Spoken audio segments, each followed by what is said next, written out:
Selamat pagi, perkenalkan nama saya Fahrana Aryani Ayub, dosen program studi S1 Pendidikan Dokter Gigi, Fakultas Kedokteran Gigi Universitas Indonesia. Salah satu materi kuliah yang saya ampu adalah Ilmu Kedokteran Gigi Klinik 8. Video ini saya buat sebagai salah satu persyaratan sertifikasi dosen, yaitu pernyataan diri dosen dalam unjuk kerja Tridharma Perguruan Tinggi. Dalam video ini, mula-mula akan saya paparkan mengenai gambaran umum dari mata kuliah, termasuk deskripsi mata kuliah, capaian pembelajaran mata kuliah, materi pembelajaran, serta evaluasi pembelajaran. Deskripsi mata kuliah. Nama mata kuliah, Ilmu Kedokteran Gigi Klinik 8. Kode mata kuliah DNKG 603604. Jumlah SKS 5 dan mata kuliah ini diberikan pada semester 6. Capaian pembelajaran mata kuliah yaitu mahasiswa mampu merancang tata laksana rehabilitasi sistem stomatognatik dengan berbagai jenis gigi tiruan lepasan berdasarkan rangkuman dan pertimbangan berbagai aspek termasuk proses menua, diagnosis, rencana perawatan, prognosis, dan observasinya. Materi pembelajaran dalam mata kuliah ini meliputi pemeriksaan lengkap dan pemeriksaan radiografik, diagnosis, prognosis, dan rencana perawatan menyeluruh termasuk komunikasi informasi dan edukasi atau KIE untuk pasien dengan kehilangan gigi sebagian atau menyeluruh, kemudian gigi tiruan lepasan yang meliputi gigi tiruan sebagian lepasan, gigi tiruan lengkap, gigi tiruan lengkap tunggal dengan kasus sederhana dan kompleks, tata laksana pencetakan model kerja pada kasus gigi tiruan lepasan, post-insertion problem pada gigi tiruan lepasan, serta reline, rebase pada gigi tiruan lepasan. Metode pembelajaran pada mata kuliah ini adalah PBL atau Problem Based Learning disertai dengan diskusi kelompok dan presentasi. Evaluasi hasil pembelajaran terdiri dari 4 komponen, yaitu kuis sebesar 15%, ujian tengah semester atau UTS sebesar 25%, ujian akhir semester atau UAS sebesar 30%, serta diskusi dan tugas sebesar 30%. Baik, pada kesempatan kali ini saya akan coba jelaskan salah satu materi dalam mata kuliah Ilmu Kedokteran Gigi Klinik 8, yaitu mengenai prinsip dan teknik pencetakan rahang untuk pembuatan gigi tiruan lengkap. Pertama-tama kita harus tahu dulu pembuatan cetakan ini tujuannya apa. Jadi tujuannya adalah untuk mendapatkan semua daerah permukaan dan jaringan pendukung dari gigi tiruan yang nantinya akan memberikan retensi, stabilitas, dan dukungan gigi tiruan pada saat gigi tiruan tersebut dipakai untuk berfungsi. Nah, sebelum kita melakukan pencetakan, kita harus melakukan persiapan rongga mulut terlebih dahulu. Jadi, jaringan mulut harus kita pastikan sehat sebelum dilakukan pencetakan. Pada beberapa kasus di mana pasien yang sudah menggunakan gigi tiruan sebelumnya, maka kita harus minta pasien atau instruksikan pasien untuk melepas gigi tiruannya dulu minimal 24 jam sebelum kita melakukan pencetakan untuk mengatasi peradangan. Kemudian untuk membuat cetakan, itu pastinya kita perlu alat yang namanya sendok cetak. Nah, sendok cetak ini memiliki banyak jenis. Nah, jenis, ukuran, dan bentuk dari sendok cetak ini harus kita sesuaikan dengan tujuan dari pencetakan rahangnya. Nah, syarat dari sendok cetak yaitu harus menyediakan ruang kira-kira 5 mm pada permukaan bukal dan permukaan labialnya. Fungsinya apa? Ruangan ini nanti dipakai sebagai tempat untuk material cetaknya atau bahan cetaknya. Nah, kemudian sendok cetak untuk maksila atau rahang atas harus kita buat lebih panjang hingga mencapai area hamular notch. Dan untuk mandibula harus kita pastikan sampai ke area yang paling posterior, yaitu area retromolar pad. Nah, jika ditemukan panjang sendok cetak itu kurang mencangkup anatomi yang mau kita dapatkan di area posterior, nah kita bisa lakukan modifikasi dari sendok cetak tersebut ya.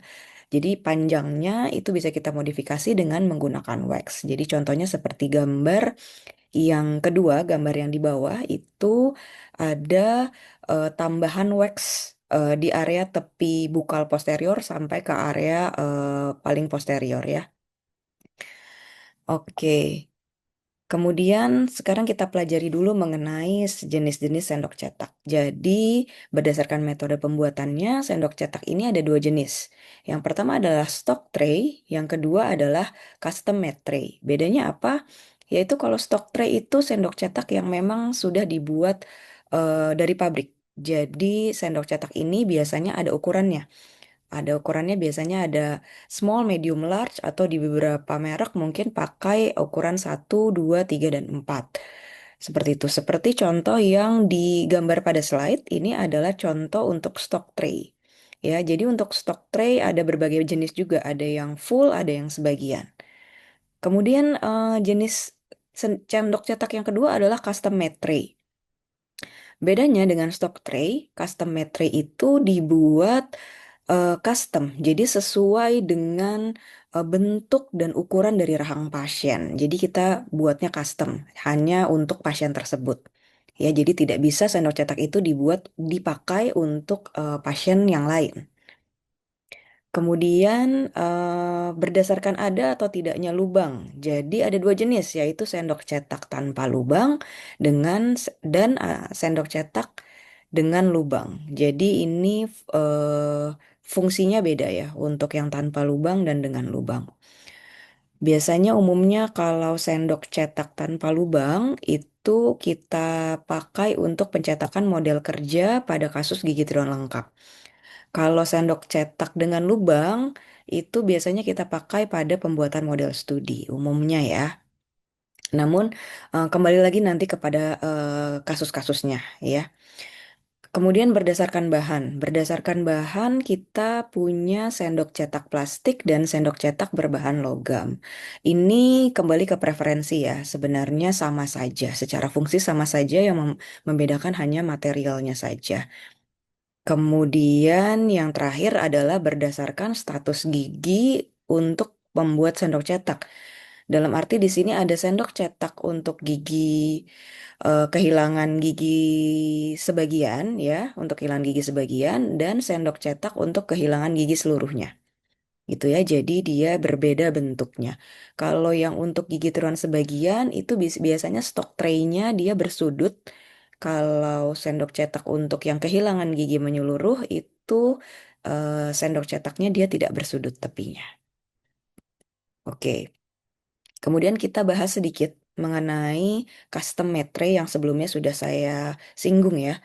Jadi ini contohnya seperti di gambar itu adalah custom made tray.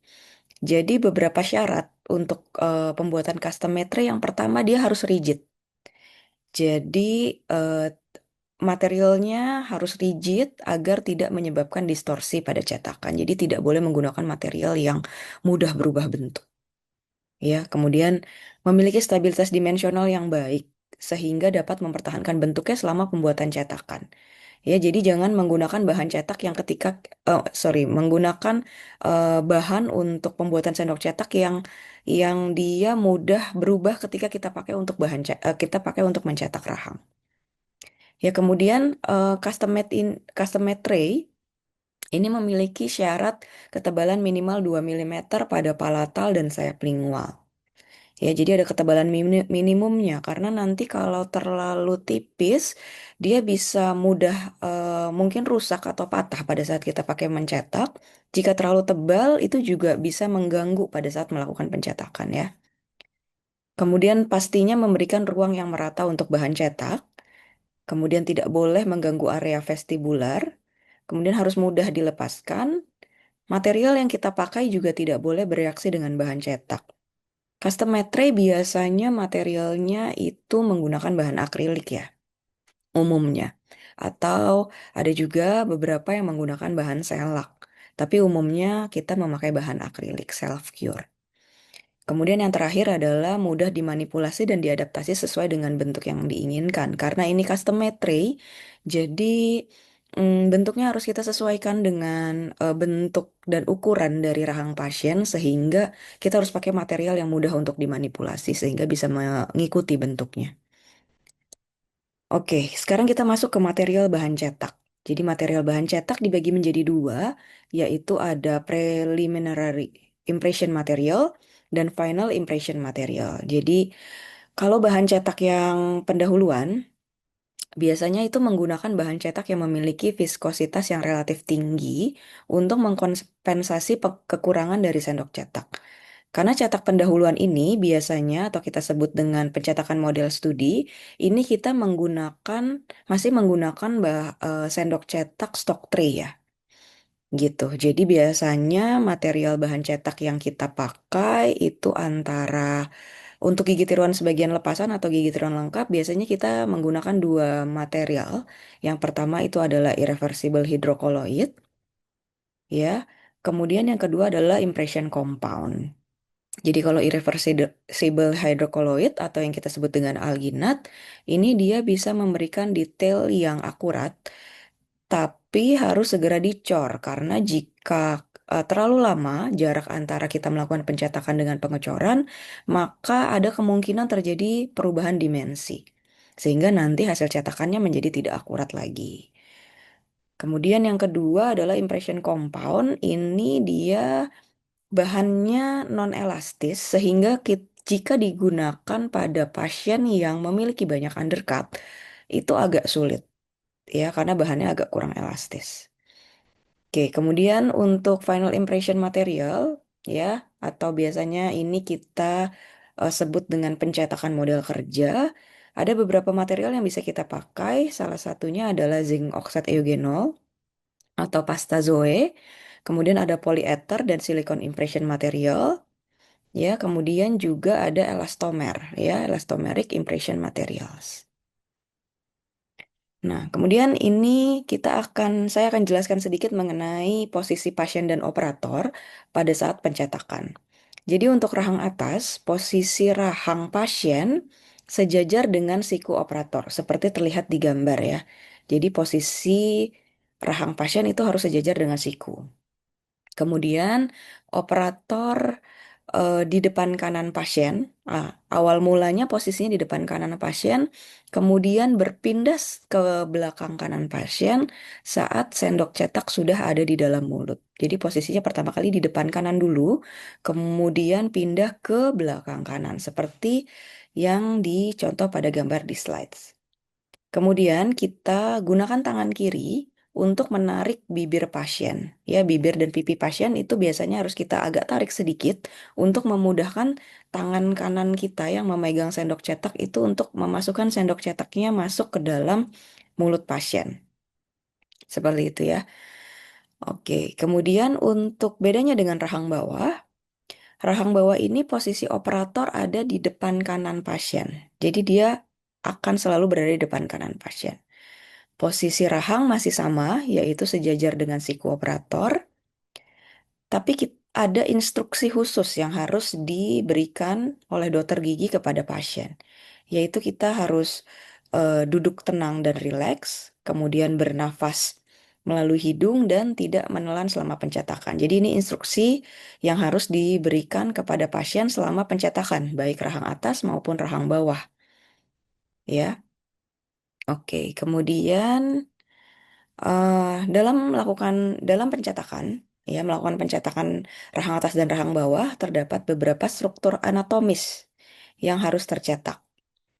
Nah, di antaranya adalah frenulum labialis, frenulum buccalis, dan vestibulum. Ini adalah salah satu anatomi yang harus tercetak pada saat kita melakukan pencetakan, baik itu model studi maupun model kerja.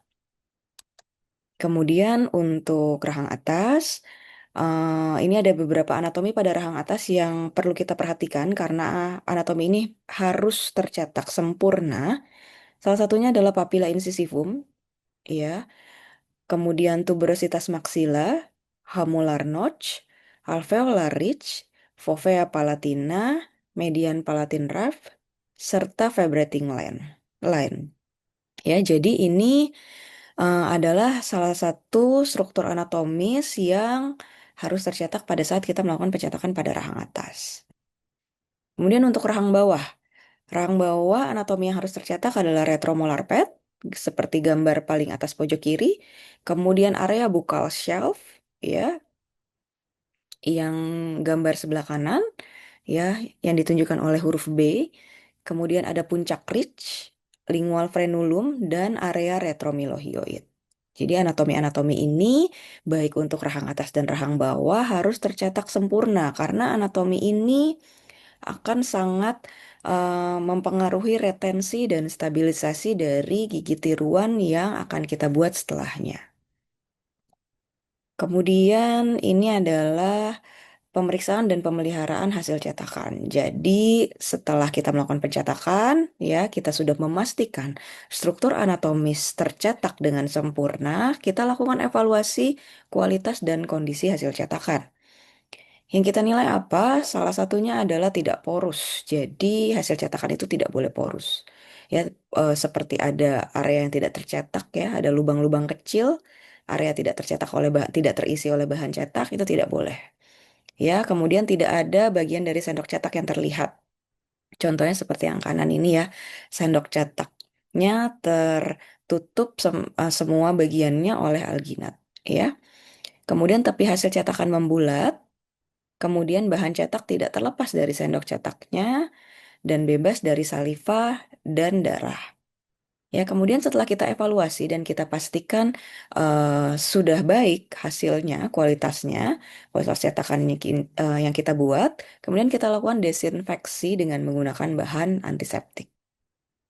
Ya, kemudian yang terakhir, khusus untuk bahan irreversible hidrokoloid atau alginat, itu harus kita jaga kelembapannya dan dicor segera dalam waktu 15 menit. Ya, untuk menjaga kelembapannya, kita bisa menggunakan tisu atau kasa lembab, ya, kita tutup sendok cetaknya dengan tisu atau kasa lembab untuk menjaga kelembapannya. Namun alangkah lebih baiknya jika kita bisa melakukan pengecoran model dalam waktu 15 menit. Ya, sehingga kita dapat menghindari terjadinya distorsi atau perubahan hasil cetakan. Baik, mungkin sekian yang dapat saya sampaikan. Terima kasih.